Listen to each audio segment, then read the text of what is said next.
पंडित लोग महाराज चौबे लोग कहने लगे, अरे तुम दुष्ट लोग, तुम नीच जाति के, अगर हमारे पर तुम्हारी परछाई पड़ जाएगी, छूत हो जाएगा, नष्ट हो जाएगा, भगो यहाँ से। मनसुखा कन्हैया ने कह दिया था, देखो श्रद्धा का दान मत लेना, दान अगर दे श्रद्धा से अलग बात है, अश्रद्धा का दान मत लेना।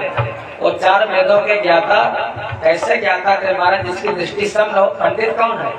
तो बताया गीता जी में भगवान ने, कहने लगे, हे अर्जुन, आप लोग समझते होंगे जो कर्म कांड कराते हैं, सत्यनारायण की कथा सुनाते हो पंडित जी, क्षमा करेंगे सभी लोगों से, शास्त्र जो कह रहा है महाराज, वो कथा कराने वाले पंडित, कथा सुनाने वाले पंडित, जनेऊ विवाह कराने वाले वो पंडित, अगर मैं कथा सुना रहा हूँ तो मैं पंडित।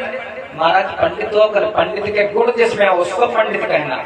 गीता जी कहती है, असोचानन वसोचस्तम प्रज्ञावादांश भाषसे गतासोन गतासोच नानुशोचन्ति पंडिता। 11वां श्लोक दूसरे अध्याय का। गतासोन जो बीत गया उसकी चिंता ना करे, भविष्य गतासोन जो आने वाला उसकी चिंता न करे, तो वर्तमान में जिए। हाय कल ऐसा था, हाय आगे कल क्या होगा, कल खाने को मिलेगा नहीं मिलेगा, इसकी चिंता न करे। महाराज भगवान पर विश्वास रखे, वो पंडित। फिर दूसरी बताइए चौथे अध्याय में, विद्या विनय संपन्ने ब्राह्मणे गविहस्तिनि सुनिचैव स्वपाके च पंडिता समदर्शिना। एक बहुत विद्वान ब्राह्मण हो, एक बहुत बढ़िया संत हो, वो आ जाए, जैसे उसका सम्मान सत्कार करे, वैसे अगर एक चांडाल आ जाए, एक बहुत निकृष्ट आदमी आ जाए, उसका भी वैसे सत्कार करे। एक हाथी का जितना सम्मान करे, एक चींटी का उतना सम्मान करे, वो पंडित महाराज। जिसकी दृष्टि सम हो महाराज, भेद बुद्धि ना हो, तुम पंडित, तुम बनिया, तुम ठाकुर, तुम सूत, तुम वो, ये जाति कहाँ से महाराज? जिसकी दृष्टि सम हो वो पंडित। पंडिता समदर्शिना।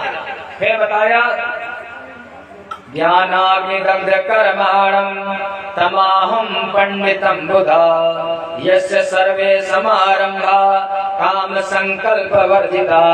जिसकी सारी कामनाएं नष्ट हो गई, कोई कामना नहीं है, न कुछ मांगना, कुछ न लेना न देना, लेना न देना मगर रहना, बस सुनिचैव ज्ञानाग्निदग्ध कर्माणं, इसने ज्ञान की अग्नि के द्वारा अपने सारे कर्मों को नष्ट कर दिया, वो पंडित। लेकिन ये 24 लोग थे, चतुर्वेदी, चारों वेदों को जानने वाले, फिर त्रिवेदी 3 वेदों को जानने वाले, फिर द्विवेदी 2 वेदों को जानने वाले, फिर एक होते थे अग्निहोत्री, जिनके घर में निरंतर होम होता था, फिर एक होते थे पाठक, अब भी हैं पाठक, माने जो वेद पाठ करते थे वो। लेकिन सबसे श्रेष्ठ कौन है? भगवान कहते हैं, सबते प्रिय मोहिनी जदासा, जय गति मोर न दूसरी आशा। जो मेरा दास है वहाँ पर कोई जात विराद नहीं, वही हमको सबसे प्रिय हमारा, चाहे रविदास हो, चाहे कबीर हो, चाहे मीरा हो, चाहे नरसिंह हो, जो मेरा दास है वही मुझको प्रिय है।